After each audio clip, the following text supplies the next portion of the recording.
नमस्कार दोस्तों, मैं हूं अशोक वर्मा। आप देख रहे हैं टीवी 20 न्यूज पर फटाफट खबरें। अब शुरुआत करते हैं खबरों का सिलसिला। न तो आरक्षण खतरे में है, न ही संविधान खतरे में है। सपा प्रमुख अखिलेश यादव की दुकान खतरे में है। ये बातें लोक जनशक्ति पार्टी के प्रदेश अध्यक्ष राजीव पासवान ने कही। वे शहर के बेलैसा मोहल्ले में स्थित एक होटल सभागार में रविवार को आयोजित प्रेस वार्ता को संबोधित कर रहे थे।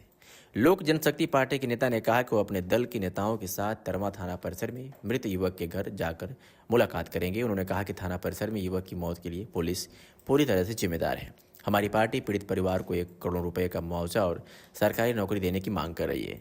लोजपा नेता ने कहा कि आगामी 2027 के चुनाव में बगैर हमारी पार्टी के सहयोग से किसी की भी सरकार नहीं बनेगी।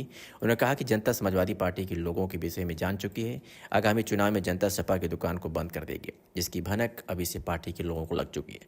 तरवा कांड पर राजीव ने कहा कि पीड़ित परिवार से मिलने के बाद वो अपने दल के राष्ट्रीय अध्यक्ष के सहयोग से मुख्यमंत्री योगी आदित्यनाथ से मिलकर दोषियों के खिलाफ कड़ी कार्रवाई करने की मांग करेंगे।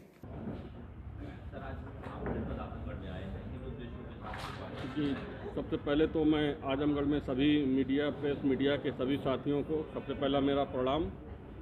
और आजमगढ़ आने का हमारा जो मेन मकसद था, दलित परिवार की जो हमारे सुनने में आया कि थाने में उसकी हत्या की गई, उस परिवार से हमारे जिला अध्यक्ष जी जितेंद्र राय जी और प्रदेश की हमारी टीम है। प्रदेश में प्रधान महासचिव संदीप पाठक जी हैं, प्रदेश उपाध्यक्ष रामधनी सरोज जी हैं, जितेंद्र सरोज जी हैं और हमारे पूर्वांचल के प्रभारी भाई क्रमराज सरोज जी हैं और राहुल जी हैं। हमारी पूरी टीम के साथ हम आज उस पीड़ित परिवार से मिलने जा रहे हैं। और मैं तो कहना चाहूँगा आप प्रेस मीडिया के माध्यम से कि अभी आपने देखा था कि 2024 में जो लोकसभा उत्तर प्रदेश में चुनाव हुआ था, मेरे दलित समाज के जितने भी सांसद थे, मैं पासी वर्ग से आता हूं, ज़्यादातर तो मैं अपने पासी समाज के सांसदों से कहना चाहूँगा कि आप लोग जब चुनाव होता है तो बताते हैं कि संविधान और आरक्षण खतरे में है। मैं उनसे पूछना चाहता हूं कि जब भी दलित की हत्या होती है तब आपका संविधान और आरक्षण कहाँ रहता है? जब चुनाव आता है तो आप बताते हैं कि संविधान खतरे में है, आरक्षण खतरे में है। भाई जब दलित की हत्या होती तो आप लोग कहाँ चले जाते हैं? या तो विदेश में चले जाते हैं, क्यों नहीं जाते हैं? दलित परिवार की हत्या होती है तो आप लोग उनके यहाँ क्यों नहीं जाते हैं? अभी आपने देखा कि 1 महीने पहले अभी कोमल सरोज की हत्या हुई हमारे प्रतापगढ़ जनपद में हुई है। मैं एक भी पासी समाज का सांसद वहाँ नहीं गया। और जो उसकी बाद जब भी अभी हत्या होने के बाद जब चुनाव आएगा तब जाके रास्ते रास्ते हाथ जोड़ेंगे, कहेंगे हम दलित परिवार से हैं, सांसद हैं, पासी समाज के सांसद। भाई जब दलित के ऊपर अत्याचार हो रहा है, आप लोगों को जनता ने चुन के भेजा, सांसद भवन में उठाइए, पार्लियामेंट में उठाइए, सड़क पे बैठिए, आप क्यों नहीं करते? केवल आप लोग जातिवाद की राजनीति करते हैं। मैं तो खुले शब्द में कहता हूँ मीडिया के सामने कि जो पासी समाज के जितने भी सांसद हैं ये जातिवाद की राजनीति करते हैं। जातिवाद की राजनीति ज़्यादा दिन तक नहीं चलेगी, क्योंकि अभी इन्होंने संविधान और आरक्षण को खतरे में बता के 8,000 महिलाओं के खाते में जाएगा, 15,000 खाते में जाएगा।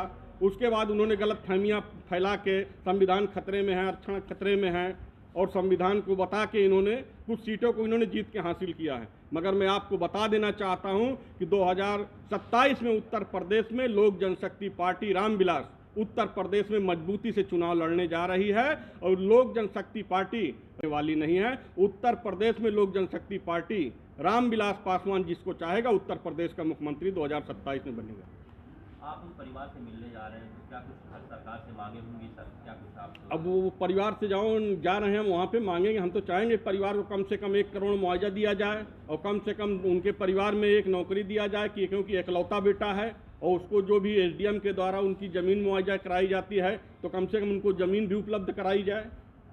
अब वो तो वहाँ पे पहुँचने के बाद पूछेंगे परिवार को क्या मदद हुई क्या नहीं हुई, तो फिर मैं अपने राष्ट्रीय अध्यक्ष जी को, माननीय मंत्री जी को अवगत कराएंगे। माननीय मंत्री जी मुख्यमंत्री जी से समय लेके मुझे समय दिलाएंगे। मैं माननीय मंत्री जी से और मुख्यमंत्री जी से मिलकर पूरी बात आजमगढ़ की घटना को बताऊँगा। नहीं, पार्टी फंड से अभी तो हमारी पार्टी इतना मजबूत नहीं उत्तर प्रदेश में कि हम अपने पार्टी फंड से मजबूत करें, मगर मेरी पार्टी लोक जनशक्ति पार्टी उस परिवार के साथ खड़ी रहेगी, तन मन धन लगा के खड़ी रहेगी। क्या लगता है आपको हत्या हुई है युवक की? क्या लगता है? भाई जिस तरह आपका मीडिया प्रेस में देखने में चल रहा है, पुलिस वालों का बयान है कि वो अपने से लगाया है, परिवार वालों का आरोप है कि हमारे बेटे की हत्या की है, वो तो पहुंचने के बाद ही पता चलेगा क्या सच्चाई है। पुलिस को कितना जिम्मेदार आप मानते हैं? भी जिम्मेदार तो है ही है, क्योंकि इसलिए कि जब आपके थाने में किसी की हत्या हो अपने से लगा ले तो बहुत बड़ी जिम्मेदारी है। पुलिस की बहुत बड़ी लापरवाही है, बहुत बड़ी भूल है पुलिस की। तो हो गई है, लेकिन अभी भी पुलिसकर्मी जेल रहेंगे, इसको लेके आप नहीं, अभी तो हम होगा नहीं तो माननीय मुख्यमंत्री जी से मिलेंगे। माननीय अपने राष्ट्रीय अध्यक्ष आदरणीय माननीय चिराग पासवान जी हमेशा जो दलितों और गरीबों की लड़ाई लड़ते हैं उनको भी अभी अवगत कराएंगे पूरी घटना को। बिहार के मामले में हमारे बिहार के अध्यक्ष और माननीय राष्ट्रीय अध्यक्ष जी बता सकते हैं, यूपी के बारे में हम बताएंगे।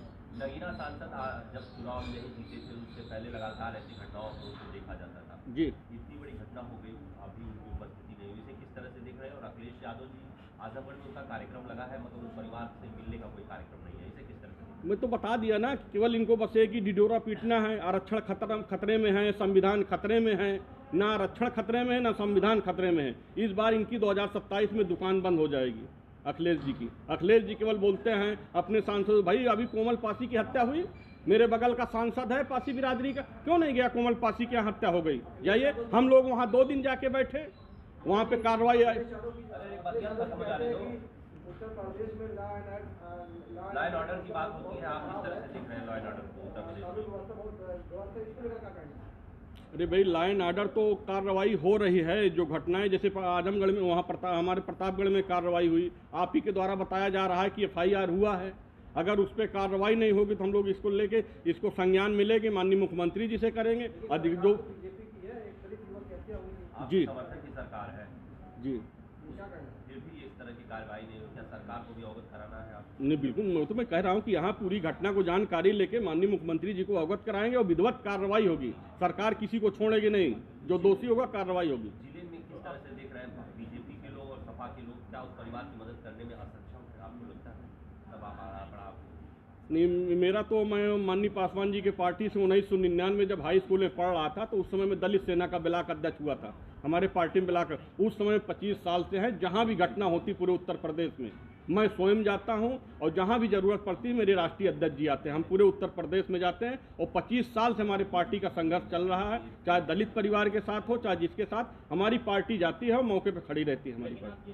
दलित परिवार के ऊपर न्याय दिलाने की बात कर रहे हैं जी, उसके आरोपी अभी भी खुले घूम रहे हैं। नहीं, अगर खुले घूम रहे हैं तो मैं पहुंचने के बाद आपके सामने अगर वहां पे रहेंगे तो मैं यहाँ के जिला अधिकारी महोदय SP महोदय से स्पीकर ऑन करके वही घटनास्थल पे वहीं पे बात करूंगा। उनके परिवार से जा रहा हूं, वहीं पे स्पीकर ऑन करेंगे और बात करेंगे क्यों कार्रवाई नहीं होगी। नहीं कार्रवाई होगी, पुलिस कमिश्नर से बात करेंगे, माननीय अपने मंत्री जी को अवगत कराएंगे